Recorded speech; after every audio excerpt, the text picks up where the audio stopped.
नमस्कार, न्यूज 24 के खास कार्यक्रम आमने सामने में आपका स्वागत है। आज हमारे साथ है भाजपा के अध्यक्ष Nitin Gadkari ji. Welcome to the show. नमस्कार।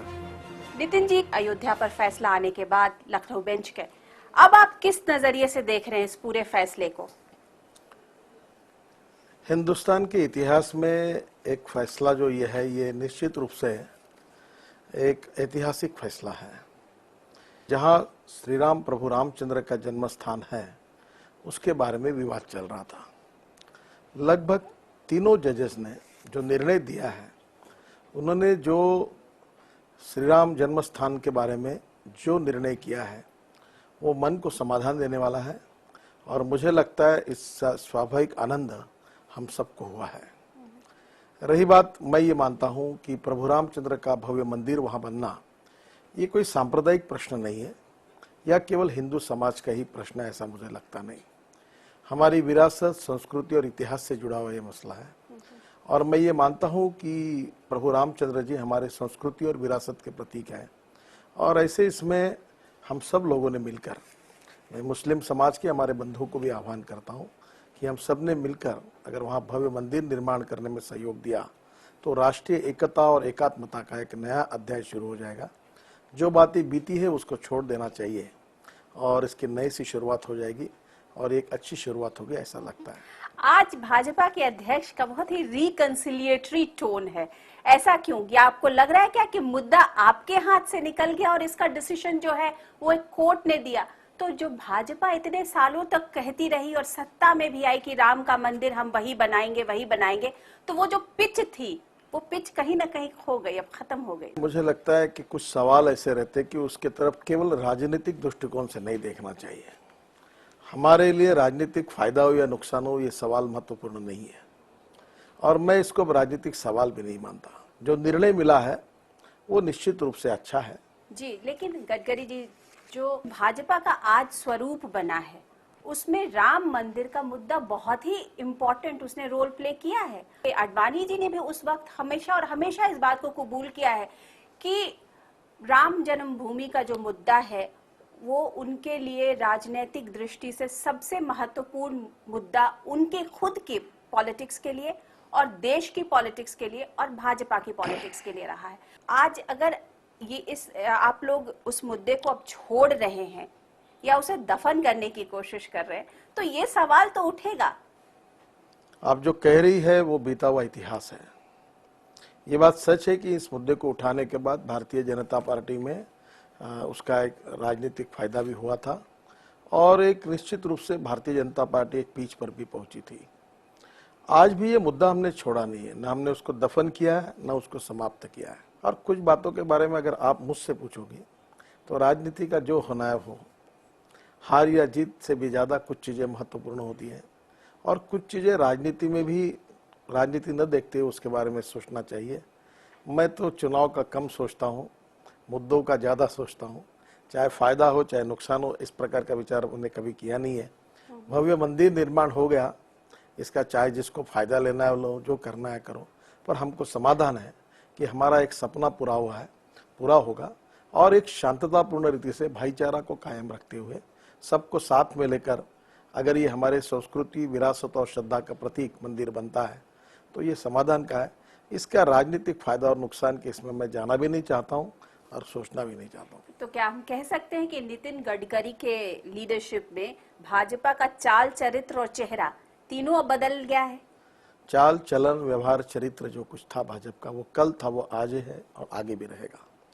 जो बेसिक स्ट्रक्चर है भाजपा का, वो कभी नहीं बदल सकता। कुछ बातें जो है, जो हमारे देश के लिए हित की है, समाज के लिए हित के लिए, उसके लिए कहना चाहिए और उसकी कीमत चुकानी है तो चुकानी चाहिए और फिर आगे जाना चाहिए, ऐसा मुझे लगता है। जिस तरीके से आप राष्ट्रवाद की बात कर रहे हैं, तो क्या उसमें मस्जिद कहीं पर आता है? क्या नितिन गडकरी ये आगे आके बोलेंगे कि हाँ ठीक है, मंदिर भी बने और मस्जिद भी बने और हम दोनों के लिए कार सेवा करते हैं?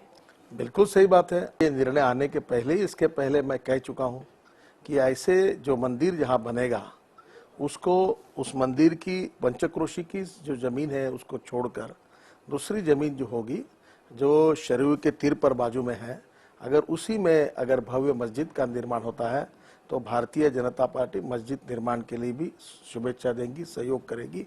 मंदिर और मस्जिद दोनों भी वहां बने, दोनों जगह अलग अलग हो ताकि कोई विवाद न हो। नहीं, लेकिन ये बात मैं कह चुका हूँ। अब तो कोर्ट ने ये डिसीजन दे दिया। मैं तो कोर्ट के डिसीजन के तहत पूछ रही हूँ। उन्होंने बोला कि इस जमीन का 3 पार्ट में बंटवारा कर दिया, तो जो पार्ट उन्होंने मस्जिद के लिए मार्कआउट किया है, क्या वहां पर नितिन गडकरी जाएंगे और ईंट उठा करके मस्जिद की नींव रखेंगे? मैं ये मानता हूँ कि इसके बारे में हमारी जो अयोध्या के बारे में जो प्रभु रामचंद्र जन्म स्थान की जो संतों की कमेटी है वो है, और गैर राजनीतिक लोगों को बुलाकर और वहाँ के मुस्लिम समाज के भी प्रमुख लोगों को बुलाकर उनकी समन्वय से, चर्चा से, भाईचारा कायम रखते हुए, शांतता जो है उसको प्रस्तापित करते हुए इसमें से कोई रिस्पेक्टफुल सॉल्यूशन निकलता है तो दोनों समाज ने आगे आकर निकालना चाहिए। इस बात को मैं पहले भी कह चुका हूँ और आज भी मैं इसी मत का हूँ। उसमें जरूर कोई निर्णय होता है तो अच्छी बात है। मामला तो सुप्रीम कोर्ट में जाएगा और पहल अब तो लगता है कि आपकी तरफ से ही होनी चाहिए ना, क्योंकि रिकंसिलिएशन जो है उसकी बात अब आप लोग कर रहे हैं, तो पहल भी तो आपसे ही होनी चाहिए। देखिए, मेरी इसमें अनेक लोगों से चर्चा हुई, संतों से हुई है, सभी से हुई है। मुझे लगता है कि इस बात में राजनीतिक पार्टियों ने बीच में नहीं आना चाहिए, ऐसी संतों की अपेक्षा है। मुझे लगता है कि ये विवाद जो है ये पॉलिटिकल पार्टी वहां आने से अगर निर्माण होता है तो हम बड़ा दिल करके हम इसमें बाजू हटना चाहते हैं। संतों का जो मंडल बनाया गया है वो बैठकर और वहाँ के मुस्लिम समाज के लोग बैठकर दोनों चर्चा करें। सुन्नी वक्फ बोर्ड ने कहा कि वो सुप्रीम कोर्ट में जाएंगे। जहां तक कानूनी लड़ाई की बात है, उनको हाईकोर्ट के फैसले पर सुप्रीम कोर्ट में जाने का पूरा अधिकार है, और अभी कानून की लड़ाई के बजाय जो निर्णय दिया उसके आधार पर हिंदू के संतों का जो मंडल है वो बैठकर इसमें समन्वय से भाईचारा, प्रेम कायम हो, इस प्रकार हिंदू का महासभा भी यही कह रहा है। उन्होंने भी यही बोला है कि हम सुप्रीम कोर्ट जाएंगे, हमें तो पूरी जमीन चाहिए। अब मुद्दा जो है एक चीज से आगे बढ़ के अब वो पूरी जमीन की बात करने लगे हैं। हिंदू महासभा ने क्या कहना चाहिए इस बात को ना हमारा कोई संबंध है, ना मैं कुछ उनके बारे में कहूंगा। मेरा और मेरे पार्टी का हमारा ये कहना है कि अब ये सुप्रीम कोर्ट में जाने के बजाय आपसी चर्चा करके, क्योंकि एक बात का न्यायालय ने निर्णय दिया है, पूरे तीनों न्यायमूर्ति ने दिया, उसका सम्मान रखते हुए ये जो बेसिक बात है कि जहां प्रभु रामचंद्र का जन्म हुआ है, वो जन्म स्थान के बारे में जो निर्णय है उसके आधार पर आपस में बैठकर सामोपचार और समन्वय से इस मार्ग को निपटे और वही देश के हित में होगा। हिंदू और मुस्लिम समाज में भाईचारा का एक नया अध्याय शुरू हो जाएगा। जो कल की बातें उसको भूल जाना चाहिए। भाजपा ये नहीं चाहती है कि ये मसला सुप्रीम कोर्ट में जाए? बिल्कुल नहीं चाहती, क्योंकि मैं मानता हूं कि ये सुप्रीम कोर्ट में जाने के बजाय अगर समन्वय से और प्रेम से अगर हो सकता है तो बहुत अच्छा होगा। और मैंने आपको ये भी कहा है कि हिंदुस्तान में किसी भी व्यक्ति को अगर अपील करने में जाना है, जो पार्टीज वहां है, तो उनका वैधानिक अधिकार है, पर मैं उनसे रिक्वेस्ट करूंगा कि ये इसको बढ़ाकर और सुप्रीम कोर्ट में जाकर बढ़ाने के बजाय एक जो मूलभूत विवाद का विषय था, जो बेसिक बात थी, हार्ट ऑफ द सब्जेक्ट, उस पर अब निर्णय हुआ है। मुझे लगता है बड़ा दिल करके सबने मार्ग निकालना ही देश के हित में होगा। आपकी बात वीएचपी और हिंदू महासभा जैसे संगठन मानेंगे? देखिए, मेरी बात को कौन मानता है और कौन नहीं मानता है, आप एक संघ के, आप एक जो लार्जर परिवार है, उसके आज के डेट में फेस हैं। विश्व हिंदू परिषद ये नॉन पॉलिटिकल ऑर्गेनाइजेशन है, उनकी भूमिका क्या होगी क्या नहीं उसके बारे में वही बता पाएंगे। लेकिन आप उनसे रिक्वेस्ट करेंगे? देखो, जो मैं कह रहा हूँ वो बात सभी को लागू है, और हाईकोर्ट के निर्णय के बाद मेरे जैसे एक सामान्य व्यक्ति को इतना ही लगता है। जो संघ का जो वृहत परिवार है, संघ का खास करके भाजपा की इस बात से भरोसा उठ गया, क्योंकि भाजपा जब जब सरकार में रही उन्होंने मंदिर निर्माण के लिए कुछ नहीं किया, और आप लोग सब अब संतों की बात कर रहे हैं। हमारा दिल बहुत बड़ा है, हमको उसका ना क्रेडिट चाहिए ना डिस्क्रेडिट चाहिए। हमारी तो आस्था इतनी है, किसी भी माध्यम से बने, किसी भी मार्ग से बने, और किसको भी क्रेडिट लेना है तो ले, पर एक बार वहाँ हम जिन पर श्रद्धा रखते हैं, हमारी संस्कृति और विरासत का प्रतीक जिस प्रभु रामचंद्र को मानते हैं, उनके जन्म स्थान पर उनका एक भव्य मंदिर हो। राजनीति के बारे में इसमें आपने अभी बोला कि क्रेडिट कोई भी ले, तो क्या एक पॉलिटिकल पार्टी के अध्यक्ष जिसका ये रूप, ये बड़ा रूप मंदिर के मुद्दे पर ही बना, आज जब एक डिसीजन आ चुका है, तो क्या आप ये इसके लिए क्रेडिट लेने के लिए भी तैयार नहीं है? ये तो कुछ बात गले नहीं उतर रही है। ये राजनीति में बड़ी इससे कोई क्रेडिट लेने की कोशिश करने से कोई क्रेडिट मिलता नहीं, और किसी ने कितना भी डिस्क्रेडिट दिया तो आपको डिस्क्रेडिट मिलता नहीं। अगर आपकी क्षमता है तो आपको मिलेगा, नहीं होगा तो नहीं मिलेगा। कुछ विषय ऐसे रहते हैं जिसकी चाहे कीमत कुछ भी चुकानी पड़े, उसका विचार राजनीति से ऊपर उठकर ही करना चाहिए। अगर हमारे इंटरवेन करने से अगर विषय विवादग्रस्त बनता है, बाकी भी राजनीतिक पार्टी आकर उसमें कुछ नई नई भूमिका लेकर अगर प्रश्न और पेचीदा बनता है तो हम इससे दूर रहना पसंद करेंगे। हम इस प्रॉब्लम को कॉम्प्लिकेटेड नहीं बनाना चाहते। आपकी बात मैं समझ सकती हूँ, लेकिन आपके परिवार की बात को कैसे समझा जाए? वीएचपी के लीडर कल ही प्रवीण तोगड़िया का ये बयान आ गया कि अब यहाँ पर क्लियर हो गया तो अब हमें काशी और मथुरा के ऊपर काम करना शुरू कर देना चाहिए। कहीं ना कहीं तो देखिए, कुछ कॉन्ट्रडिक्शन है। विश्व हिंदू परिषद ने क्या कहना चाहिए और क्या नहीं कहना चाहिए ये तो मेरे अधीन नहीं है, और इसलिए उनकी किसी प्रतिक्रिया के ऊपर मैं कोई प्रतिक्रिया दूं मैं उचित भी नहीं समझता। इस बातचीत को हम जारी रखेंगे, लेकिन क्या राम का मुद्दा अब बीजेपी के लिए भुनाऊ मुद्दा नहीं रह गया, इसलिए बीजेपी उससे अब हट रही है? अब भुनाऊ मुद्दा क्यों बोलती हो? क्यों? क्यों मुद्दे बीजेपी ने आए दिन इसको भुनाया है। देखिए, अगर इतने बड़े बड़े आप एक बात बनाइए, प्रभु रामचंद्र का मुद्दा जो है मंदिर का, वहाँ जहाँ उनका जन्म स्थान है, ये भुनाने का मुद्दा नहीं है। इस मुद्दे से हमको शायद फायदा हुआ होगा, नुकसान हुआ होगा, आगे भी क्या होगा मुझे पता नहीं, पर यह भुनाने का मुद्दा नहीं है। ये मुद्दा जो ये दिल की बात छूने वाली बात है, ये हमारे अस्मिता की, हमारी श्रद्धा की प्रतीक के रूप में है, और हमने इसको बार बार रखा हुआ है। उसके लिए रखते हुए एक राजनीतिक पार्टी करके रखा है। अगर कुछ लोगों को लगता है जो हमारे दिल में भी नहीं है कि ये राजनीतिक है, इसका हम फायदा ले रहे, फिर ये विवादग्रस्त है, तो हम 10 हम फिट बाजू हट जाएंगे, हम नहीं पढ़ेंगे इसमें। आप क्रेडिट की बात करते हो, हमको नहीं होना क्रेडिट। हमारा एक ही है कि दूर से देखकर हम जब प्रभु रामचंद्र का मंदिर बना, इतना हुआ है, हमको समाधान। अच्छा, ये बताइए, बिहार के चुनाव में इस मुद्दे को आप किस तरीके से रखेंगे? नहीं, ये तो बिहार के चुनाव का मुद्दा ही नहीं है। देखिए, बिहार का चुनाव जिस बात पर लड़ रहे हैं उसमें जो 18 साल की तो क्या आप बैन कर देंगे कि बिहार में कोई भी नेता जो जाएगा वो राम जन्मभूमि के मुद्दे पर, अयोध्या के मुद्दे पर कुछ न कोई बोलेगा? मतलब will you put a censorship? आप चाहती है कि मैं 1975 जैसी कोई इमरजेंसी पार्टी में लगाऊं? मैं तो यही पूछ रही हूँ, क्योंकि आप बार बार कह रहे हैं मैं पहली ये राजनीतिक मुद्दा है, और चुनाव राजनीति में अल्टीमेटली राजनीतिक इश्यूज पर ही लड़ा जाता है। एक बात होती है राजकारण, राष्ट्र कारण, समाज कारण और विकास कारण। लेकिन आप बहुत डिप्लोमेटिक हो रहे हैं गडकरी जी। मैं आपकी बात मान रही हूँ, लेकिन मैं ये बात समझना चाह रही हूँ कि बिहार में राजनीतिक इश्यू पर इलेक्शन होगा। मैं ये कह रही हूँ कि इलेक्शंस के समय में इस तरीके के मुद्दे गरमाएंगे, और उस वक्त बीजेपी का क्या स्टैंड होगा? देखिए, हम लोगों को कहेंगे कि 18 साल पुराने जो लालू प्रसाद जी के नेतृत्व में बिहार की सरकार चली, उसकी तुलना 5 साल के हमारे सरकार के साथ करिए। अगर अच्छा काम हमारे सरकार ने किया है तो बिहार के भविष्य को, तकदीर को बदलने के लिए और विकास के लिए हमारा साथ दीजिए। 21वीं सदी की राजनीति ये politics for progress and politics for development है। हम विकास की राजनीति करना चाहते हैं, आतंकवाद और नक्सलवाद से कड़ाई से मुकाबला करना चाहते हैं। निश्चित फर्क है, सबके सब सेंट्रिस्ट वाली बात कर रहे हैं। BJP is a democratic party, Congress is a proprietary concern. That में भी अ डिफरेंट थिंग, बहुत बड़ा फर्क है। मुद्दे तो वही है ना गडकरी जी। देखिए, लेकिन मुझे आप अल्टीमेटली एक जवाब हाँ या ना में दीजिए कि बिहार के इलेक्शन में आपकी पार्टी का कोई लीडर, कोई नेता इस मुद्दे पर बोलेगा या नहीं बोलेगा? देखो, किस नेता ने क्या बोलना चाहिए इसको कंट्रोल करने की बीजेपी में प्रथा नहीं है। हम डेमोक्रेटिक पार्टी है, और इसलिए उसको कोई कंट्रोल करने की बात राष्ट्रीय स्तर पर मैं कभी करूंगा नहीं, और ऐसी कोई बात को मैं पसंद नहीं करता।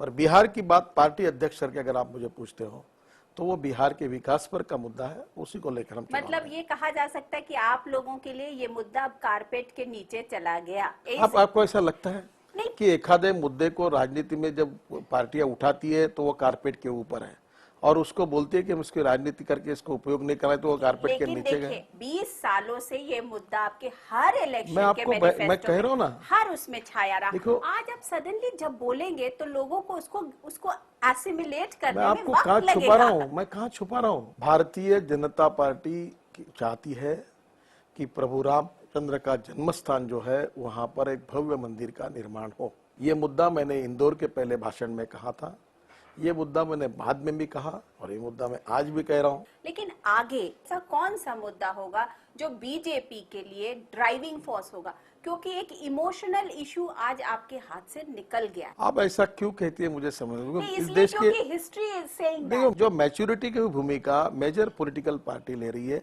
लोकतंत्र में, आप चौथे स्तंभ हो। आप जो झगड़ा समाप्त हो रहा उसको और आगे क्यों करना चाहते हैं? देखिए ऐसा है कि मीडिया के द्वारा इस मुद्दे को भी बढ़ाया गया, लेकिन उसका फायदा बीजेपी को हुआ। उस वक्त के वो चेहरे भी नहीं बदले, नितिन गडकरी बदल गए हैं और ये बहुत अच्छी बात है कि ये सोच बदल गई है, लेकिन वो चेहरे मुझे तो लगता है बदले कि नहीं इस है। देश की राजनीतिक पार्टी अगर कंस्ट्रक्टिव सोच रही है तो इस देश की मीडिया भी कंस्ट्रक्टिव सोच सकती है। और देखिए समाज का जो आखिरी व्यक्ति है, जो पीड़ित है, शोषित है, दलित है, आज इकोनॉमिकली बैकवर्ड है, गरीब है, भय भूख और आतंक से मुक्त देश बनाना, क्या ये हमारा इंस्पिरेशन मोटिवेशन नहीं हो सकता? देखिए मैं कंस्ट्रक्टिव अपोजिशन पार्टी में काम करना चाहता हूँ और आप मेरे पर विश्वास रखिए। क्या चुनाव अगर जीते नहीं तो क्या मर जाते क्या? कोई हारे तो हारे, जीते तो जीते, अपनी बात को कह के आगे जाना चाहिए। मैं नहीं चाहता, मैंने कोई कॉम्प्रोमाइज करना तो चाहता क्या हूँ। आपने नरेंद्र मोदी को भी इसी तरीके का कुछ पाठ पढ़ाया क्या? क्योंकि कल उनका जो टेलीविजन पर बयान आ रहा था, बिल्कुल बदले बदले से सरकार नरेंद्र मोदी नजर आ रहे थे। अभी तक तो लोगों ने उनका सिर्फ और सिर्फ आक्रामक चेहरा देखा है। कल तो वो शांति की बात कर रहे थे और पीस की बात कर रहे थे। देखिए नरेंद्र भाई भी मेरे जैसा ही सोचते हैं। नरेंद्र भाई डेमोक्रेटिक है, विकास अभिमुख है और सभी धर्मों के साथ न्याय करने वाले सेकुलर नेता है। दुर्भाग्यवश हमारी अड़चन यह है कि एक सेक्शन ऑफ मीडिया में लोगों ने हमके ऊपर ठप्पे मार दिए हैं, विशेष रूप से अंग्रेजी मीडिया में, और हमारे बारे में बार बार वो इतनी गलतफहमियां उनके मन में है। तो मैं तो अक्सर उनके पास जाता हूं और मैं उनको कहता हूं कि मुझे आपसे पब्लिसिटी नहीं चाहिए, आप हमारी कोई मुलाकात मत बताइए, हमसे चर्चा करिए, हमसे समझने की कोशिश करिए, और समझने के बाद आपको अगर ऐसा लगता है कि सही में चार बातें अगर आक्षेप आ रहे तो हमको ठोकने का काम पूरी ताकत के साथ करिए। पर जो हम नहीं है वो समझकर, वो हमसे बोलकर आप क्यों ठोकते हो? This is a tragedy of image versus reality. Narendra भाई जो बोल रहे हैं, मैं जो बोल रहा हूं, यही हमारा बेसिक थिंकिंग है। और ये जो नरेंद्र भाई की भी प्रतिमा जिस प्रकार से तैयार की है, वो उनके साथ एक राजनीतिक अन्याय भी अच्छा, है। और धीरे धीरे मैं आपको बताता हूँ, कुछ समय के बाद गुजरात के सब लोगों को ये पता है, गुजरात का मुसलमान नरेंद्र भाई से प्रेम करता है। अभी जो बाई इलेक्शन हुआ है वहां मुस्लिम पोलिंग सेंटर पर मुसलमान ने भी उसको वोट दिया है। मुलायम सिंह जी का बयान आया कि ये डिसीजन मुस्लिम्स के हित में नहीं है। इस तरीके के बयान पे आपका क्या रिएक्शन होगा? मुझे लगता है एक बार कोर्ट ने दिए हुए निर्णय में, ये हमारी संस्कृति, हमारा इतिहास, हमारा लोकतंत्र, हमारी संविधान हर बार ये कहता है कि एक बार निर्णय होने के बाद उसके बारे में ऐसी टिप्पणी करना उचित नहीं होता। अगर कोई बोलेगा मुझे कहने का अधिकार है, तो किसी को कुछ भी कहने का अधिकार है, क्योंकि फ्रीडम ऑफ स्पीच है। तो मुझे लगता है बिटवीन द लाइन आज देश हित में इस निर्णय का सम्मान बाय एट लार्ज सब लोगों ने करके, समन्वय से, सद्भाव से, भाईचारा को कायम रखकर ये विषय अगर यहाँ समाप्त होता है तो देश के भविष्य के लिए बहुत अच्छा होगा। अगर सरकार की तरफ से इस मसले पर, मंदिर और मस्जिद के मसले पर कोई एक कंसेंसस की प्रक्रिया शुरू होती है, तो क्या बीजेपी उसमें पार्टिसिपेट करेगी? 100% करेगी। अगर सरकार ईमानदारी से कंस्ट्रक्टिव सॉल्यूशन देश हित में कहीं किसी भी विषय का निकालना चाहती है तो भारतीय जनता पार्टी सहयोग करेगी। केवल इस विषय पर नहीं, जो जो सरकार में देश हित में कोई निर्णय करेगी, और सरकार अगर मैं सिर्फ मंदिर और मस्जिद के मुद्दे पर पूछ देखिए, रही हूं, क्या बीजेपी उसमें एक्टिवली पार्टिसिपेट करेगी? सरकार हमको बुलाती है और हमारा सहयोग मांगती है तो बीजेपी जरूर उस बात के लिए विचार करेगी कि सरकार का प्रपोजल क्या है, देखते हुए अगर उसमें कोई कंस्ट्रक्टिव सॉल्यूशन है तो सहयोग करने के बारे में हमें कोई आपत्ति नहीं होगी, हम जरूर विचार करेंगे। नितिन गडकरी से ये बातचीत जारी रहेगी। अच्छा, ये बताइए कि आपको काफी दिन हो गए भाजपा अध्यक्ष हुए, आप क्या कोई मूलभूत चेंज देख रहे हैं अपनी पार्टी के अंदर, या कोई बदलाव ऐसा देख रहे हैं? बदलाव है कि नहीं वो तो आप देख सकेंगे, मैं कैसे देख सकूं, पर पार्टी में अच्छी बातों की शुरुआत हुई है कुछ, और पार्टी में गुणात्मक परिवर्तन हो रहा है। अभी ई लर्निंग शुरू हो रहा है। पार्टी में विजन डॉक्यूमेंट 2025 तैयार हो रहा है, जिसमें हम इंडस्ट्री से लेकर एग्रीकल्चर तक 2025 की हमारी नीतियां बना रहे हैं। पार्टी में गुड गवर्नेंस के ऊपर सरकार ने कैसे काम करना चाहिए, इसके ऊपर कॉन्फ्रेंस हुई 3 दिन की। तो काफी टेक्नो savvy फेस आप बना रहे हैं अपनी पार्टी का। मुझे तो कभी कभी अंत्योदय का काम जोरों में चल रहा है। ये बताइए कि इन सब के बीच में उमा भारती आपकी पार्टी में वापस आ रही हैं कि नहीं आ रही? उमा भारती जी के बारे में अभी कोई निर्णय नहीं हुआ है, उसका निर्णय पर चर्चा चल रही है और सबसे चर्चा होने के बाद निर्णय होगा। हाँ, आपका मन क्या कहता है? अध्यक्ष को कोई मन नहीं होता। पार्टी ये कलेक्टिव टीम स्पिरिट पर चलती है। मैं टीम का कप्तान हूं, पर सब निर्णय करने का मुझे अधिकार नहीं होता। जब सभी लोगों का मन जानने के बाद सबके मन में जो मेजॉरिटी है उसको लेकर अपने मन को जाहिर करना, ये भारतीय जनता पार्टी की परंपरा रही है। तो क्या इसलिए मेरा कुछ व्यक्तिगत लोगों का मन नहीं है उनके वापसी में? पार्टी की बातों की चर्चा पार्टी में होती है, बाहर करना ठीक नहीं है। अच्छा, मैं अभी थोड़े दिन पहले डॉक्टर जोशी से मैंने बात की थी और उस वक्त उन्होंने एक स्टेटमेंट दिया था कि हम लोगों ने गलत किया किसी एक व्यक्ति के नाम को प्रपोज करके प्रधानमंत्री के लिए पद के लिए। पिछले चुनाव की वो बात कर रहे थे। आपको क्या लगता है कि शायद कुछ इस तरीके की गलतियां हो गई क्या? क्योंकि जोशी जी इस तरीके का स्टेटमेंट दे, वो बहुत इंपॉर्टेंट लीडर है पार्टी के। मैंने आपका उनका स्टेटमेंट तो कोई देखा नहीं और मुझे कुछ पता नहीं है। मैंने एक बात बीजेपी के बारे में सबको मैं एक बात बताते, वो गाना मैंने सुना था, छोड़ो कल की बातें, कल की बात पुरानी है, नए दौर से लिखेंगे हम नई कहानी। जो कल बीत गया वो बीत गया। अब उसके अनुभव से वर्तमान काल में आपने सब कुछ आपने कहा कि लीडर्स के बयान कल बीत गया, आपने कहा राम जन्मभूमि वो कल बीत गई, आपने कहा बीजेपी का नया चेहरा, पुराना चेहरा वो बीत गया। मैंने राम जन्मभूमि बीत गया ऐसा नहीं कहा कभी। आपने मुद्दे को कहा कि मैंने वो बीत गया, सब बीत गया, तो मैंने छोड़ दीजिए, समर्थन क्यों किया। कर रहे हैं आप लोग बात? क्या होता है, देखिए, शायद एक तकलीफ हो सकती है मीडिया में कि मेरी बातचीत से कोई कंट्रोवर्सी निकल नहीं रही होगी, क्योंकि मैं बहुत पॉजिटिव और कंस्ट्रक्टिव बात कर रहा हूं। पर मैं आपको सच बताता हूं, भारतीय जनता पार्टी अब बहुत अच्छी स्थिति में है। हम लोग बेंगलोर म्यूनिसिपल कॉरपोरेशन 5 गुना बढ़े। कर्नाटक के चुनाव में कांग्रेस तीसरे नंबर पर चली गई। हम लोग राजस्थान में हम लोग कांग्रेस से कई गुना ज्यादा म्यूनिसिपल कॉरपोरेशंस में जीते। गुजरात में स्वाधीनता के बाद जितने चुनाव है इसमें एक सीट जो नहीं जीते वो हम लोग 22,000 वोटों से जीते। दमन में हम लोग जिला परिषद हमारी जीते। अब हम लोग सब तरफ जीतने के रिकॉर्ड बना रहे हैं। पार्टी के कार्यकर्ता उत्साह में हैं और कांग्रेस और यूपीए सरकार के प्रति बड़ा असंतोष है और इसलिए मेरा विश्वास है कि 2014 ये हमारा भविष्य है। हम पूरी ताकत के साथ जीतेंगे और फिर से एक बार देश का नया इतिहास बनाने के लिए हमको मौका मिलेगा।